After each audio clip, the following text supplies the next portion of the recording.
cruel social media remarks. Facebook comments have been pouring in after 4 people died while hiking. You're dealing with an addicted generation. This is a big time bomb ticking. These kids who commit suicide, you go look at their Instagrams, you would have no clue.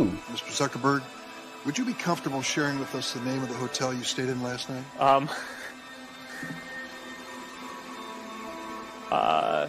No. People who spend more time on Facebook suffer higher rates of depression than people who spend less time on Facebook. It'll destroy relationships, it'll cost time, and it'll cost money, and it'll make your life worse.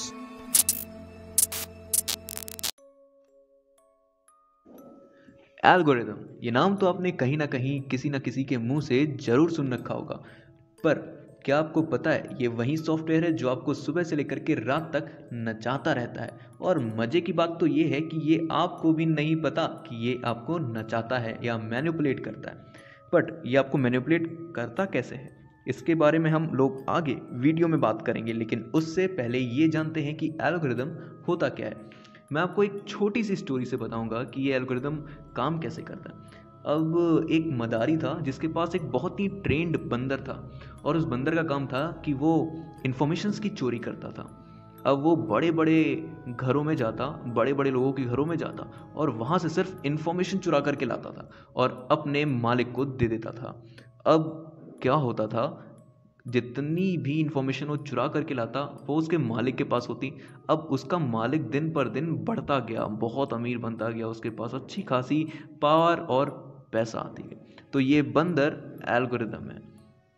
अब ये algorithm एक ऐसा computer based programme होता है जो किसी भी specific problem को सॉल्व करने के लिए बनाया जाता है। इनका यूज़ किया जाता है बड़ी बड़ी कैलकुलेशंस को सॉल्व करने में। कुछ एल्गोरिदम सिर्फ डेटा स्टोर करने के लिए भी बनाई जाती हैं। तो एल्गोरिदम का हमारे ऊपर क्या इम्पैक्ट पड़ता है, अगर हम अपने बचपन में झांक करके देखें तो हम थक हार के सोते थे और एकदम फ्रेशनेस के साथ उठते थे।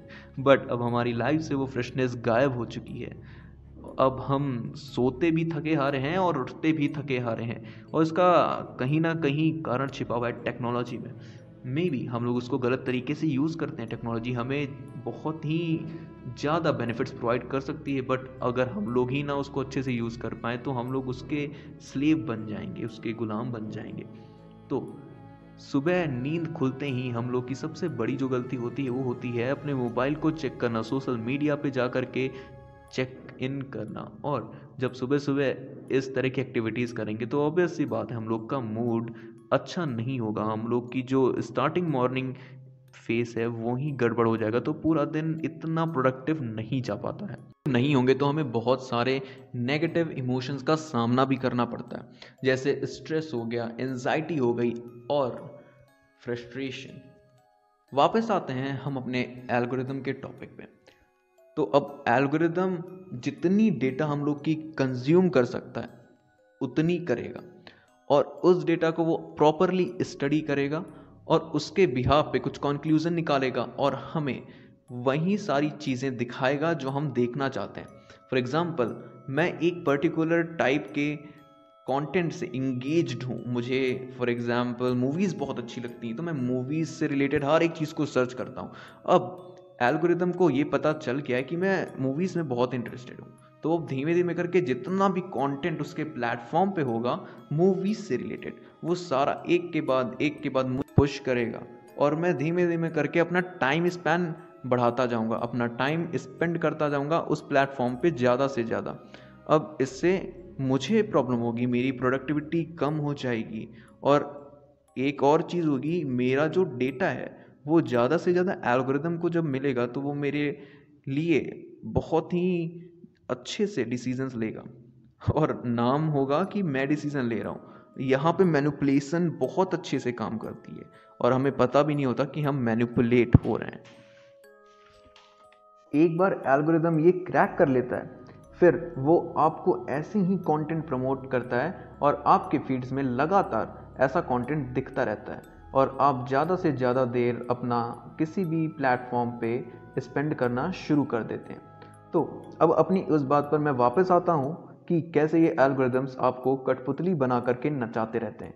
तो सबसे पहले आप जितनी भी देर एक कंटेंट को देते हैं उतनी ज़्यादा डेटा आपकी कंज्यूम हो जाती, उतनी डेटा आपकी एब्जॉर्ब करी जाती है, आपको स्टडी किया जाता है और ये एल्गोरिदम अपना टाइम स्पैन रिकॉर्ड करके डेटा सेंटर्स में सेंड कर देते हैं अपनी टेक कंपनीज़ को। और वो जो बड़ी बड़ी टेक कंपनीज़ हैं वो आपके डेटा को बाज़ार में बेच भी देती हैं और यूज़ भी करती हैं आपको समझने के लिए कि आपका अगला एक्शन क्या होगा, आप अगली बार क्या ख़रीदना चाहेंगे। और जो आप ख़रीदना चाहते हो वो आपको उससे पहले ही वो सब कुछ सजेस्ट करना शुरू कर देती हैं 3-4 दिन पहले ही, जिससे आप वो प्रोडक्ट वहीं प्लेटफॉर्म से मंगाते हो जहां से वो सजेशंस आते हैं, जिससे उनका अच्छा फ़ायदा हो जाता है।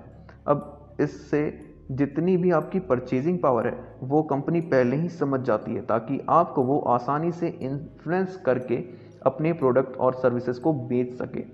अब आपको ये लगेगा कि ये सारे डिसीजंस तो मैं ले रहा हूँ, बट ये सारे डिसीजंस के पीछे गेम कोई और खेलता है।